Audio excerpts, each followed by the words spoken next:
Frontline is made by contributions from viewers like you. Thank you. With major funding from the Jennifer and Michael K. Foundation of helping to build a more just world, and additional funding from the Perel Foundation committed to raising awareness. With additional funding from this program for the Corporation of Public Broadcasting. Tonight on Frontline, we talk about the Civil War from 1861 to 1865, a bloodbath between a country split in two by controversy. We go in depth tonight about the soldiers, their experiences, their living situation, their lifestyle of living, and general overview about the soldiers themselves. There were many ups and downs for soldiers' lives throughout the war. The unprepared nature of the war led to many casualties and brought the Union and the seceding nation to fully oppose each other.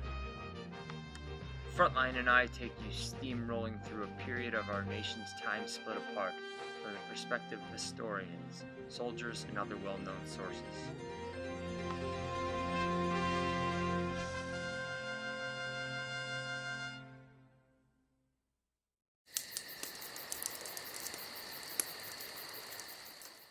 Camp life during the Civil War harbored a host of problems, but it was better than marching or combat. For many soldiers, camp was home for up to 3 years, and they coped as best they could.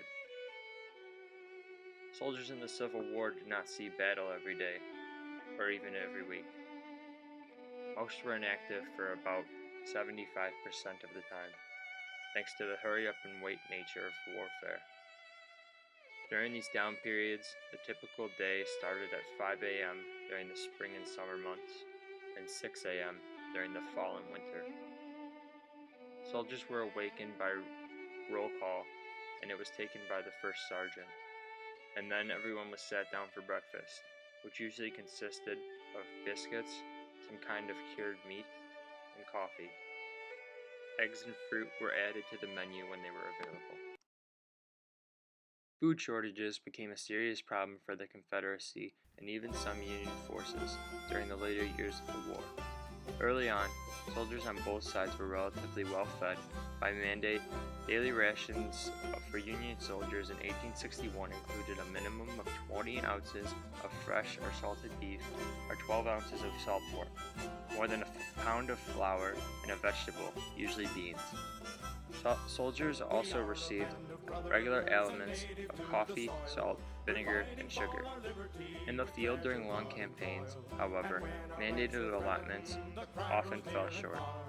Quality meat and vegetables were in short supply, and soldiers were forced to subsist primarily on salt pork, dried beans, cornbread, and hardtack, a biscuit made of flour and water that more often than not was contaminated with weevils and other critters. The lack of fresh vegetables and fruit often led to outbreaks of scurvy, a disease caused by vitamin C deficiency.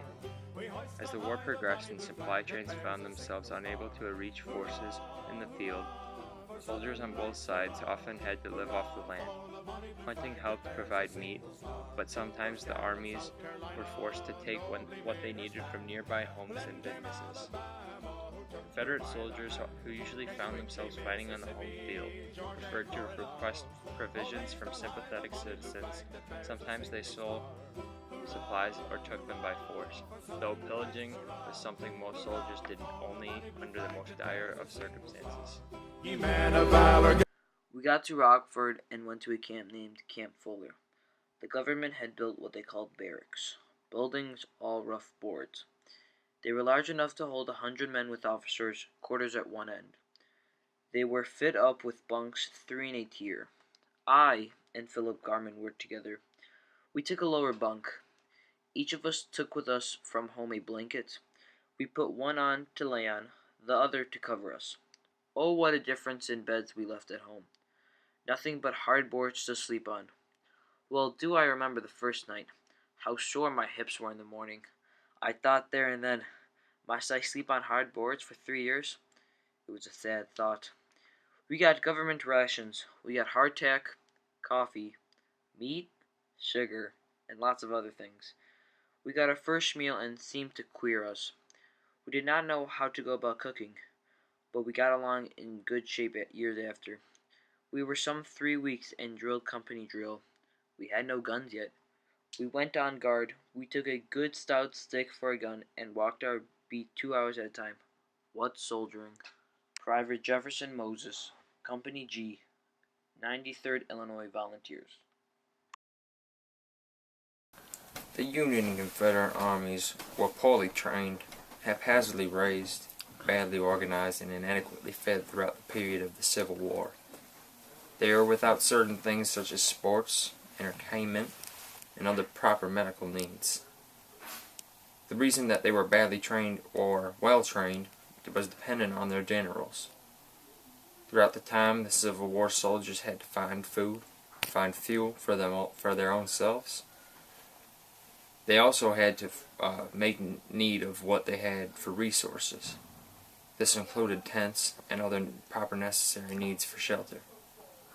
Even though, throughout the time period, it was thought of as a haphazard place where disease spread wild, the many of the soldiers thought that this was a place called home. They played rough sports, they sang songs, played games, and when enemies weren't around, this was like a picnic for them. Boredom was a chronic problem in most army camps. Drilling helped take up some of the day, but the soldiers had to devise other forms of recreation to help them while away the rest of the hours. Those who were able wrote long letters home or read books, magazines, and newspapers when they could get them. Others played cards or engaged in various sports such as baseball, boxing, and cockfighting. Some camps, desperate for activity, even staged cockroach and lice races. Drinking and gambling were discouraged by military officials, but both activities were nearly impossible to control, especially after payday. Contact with prostitutes was also strongly discouraged, but again, nearly impossible to stop. Soldiers on leave frequently visited brothels, and prostitutes were known to visit military camps in specially equipped wagons. Of all the hardships soldiers faced in camp, homesickness was probably the most rampant and difficult to cure. Furloughs were rarely given. Both sides needed as many bodies on the battlefield as they could muster, and often impractical since most units were so distant that it would have taken soldiers days or even weeks to reach home. Many soldiers became so homesick that they deserted, sometimes for a short while, sometimes forever. During the war, 141 Union soldiers were executed for desertion. Though Lincoln signed numerous pardons for the common offense, he said, "I prefer to take the risk on the side of mercy." Relatively well fed and well taken care of, and had high spirits, believing that country boys, raised with a rifle in their hands, could make quick work of the city slummers in the North. However, the North was much richer, and over the 4 years of war, their troops fared much better. The North also kept the South pretty isolated trade-wise, so as the years wore on, the South had fewer and fewer resources. Problems that particularly affected the South were lack of food, lack of uniforms, whereas the North almost always dressed the same.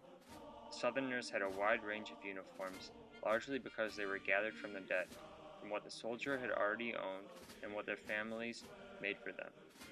A lack of shoes led to many soldiers going barefoot, and general lack of resources from medical supplies to tents. In other words, the majority of Civil War soldiers had no idea what it meant to be a soldier.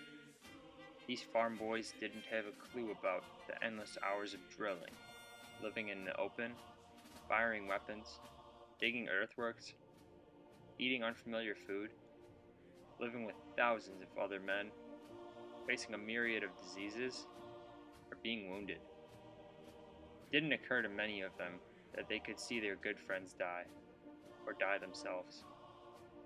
Many times, the officers were just as clueless as the enlisted men. It was hard for these soldiers, who had grown up in a society that valued individualism, to obey orders without question, especially when they had to grow up with the men who became their officers. In the Union Army, 80% of the men were in the infantry, 14% in the cavalry, and 6% in the artillery. In the Confederate Army, 75% of the men served in the infantry, 20% in the cavalry, and 5% in the artillery.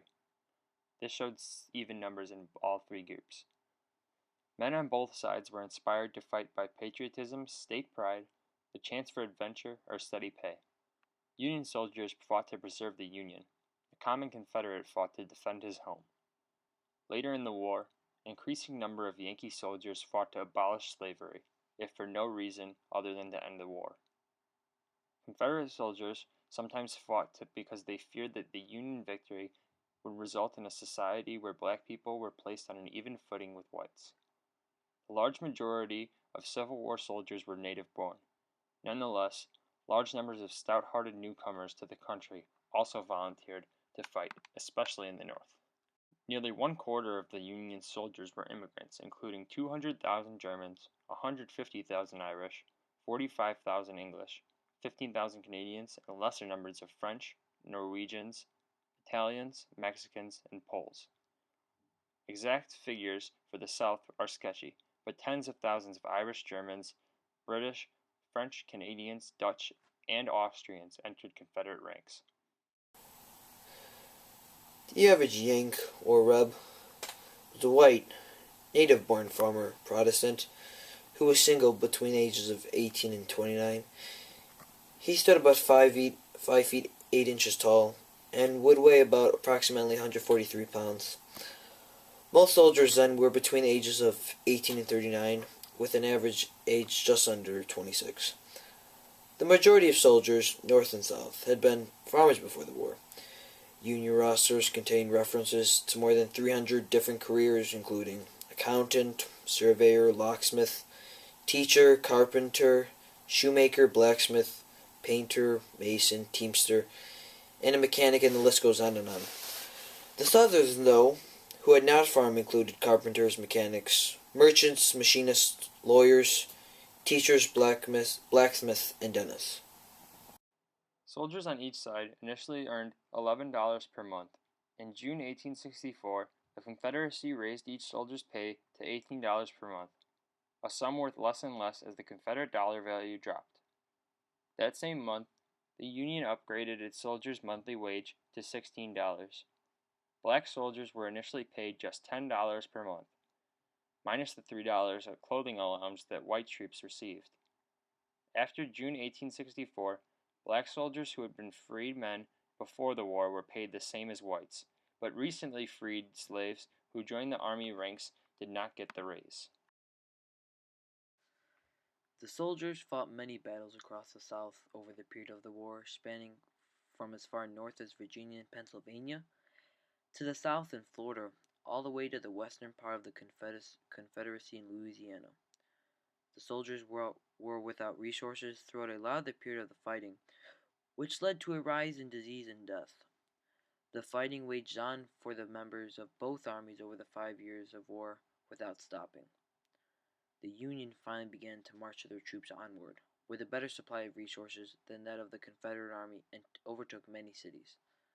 This led to a Union victory and the rebirth of our Union.